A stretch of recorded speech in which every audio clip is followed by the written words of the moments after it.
ஜீவநீரோடை ஊழியங்கள் வழங்கும் இதயத்திற்கு இன்று ஒரு சிந்தனை. ஒரு பக்தனின் சாட்சி. இருள் மிகுந்ததொரு வாழ்க்கை பகுதியை நான் கடந்து வர நேரிடாதிருந்தால் இயேசு உலகத்தின் ஒளி என்ற வார்த்தைகள் வெறும் வேதாகம தகவலாகவே இருந்திருக்கும்.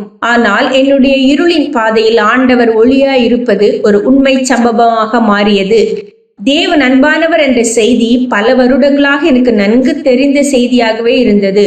ஆனால் நண்பர்கள், உறவினர்கள், தெரிந்தவர்கள், தேடி சென்றவர்கள் யாருடைய அன்பும் எனக்கு கிடைக்காமல் போன ஒரு காலகட்டத்தில் தான் அந்த அன்பரின் அன்பு எந்த அளவிற்கு ஆத்துமாவில் ஊடுருவி சென்று உலர்ந்த உணர்வுகளை உயிரிடைய செய்யும் என்பதை கண்டறிந்தேன்.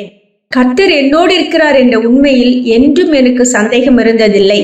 ஆனால் எனக்கென்று யாரும் இல்லாதது போன்ற ஒரு சூழ்நிலை ஏற்பட்டு நான் தனிமையாக்கப்பட்டது போன்ற ஒரு வேளை வந்த போதுதான் கர்த்தர் என்னோடு இருக்கிறார் என்பது உணர முடிந்த ஒரு விஷயம் என்பது தெளிவாக விளங்கியது.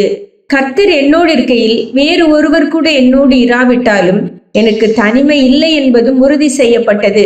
எனக்கு வந்த பிரச்சனைகளை எண்ணி பார்க்கையில் இன்றும் அது வேதனை உணர்வையே தருகின்றது.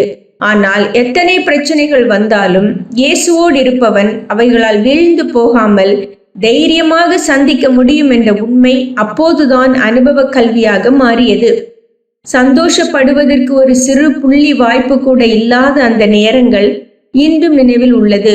ஆனால் அவ்வித ஒரு காலகட்டம் வராதிருந்தால் எத்தகைய சூழ்நிலையிலும் கிறிஸ்துவ விசுவாசிப்போருக்கு அவருக்குள் ஒரு சந்தோஷம் எப்போதும் ஆயத்தமாகவே இருக்கிறது என்பது தெரியாமல் போயிருக்கும்.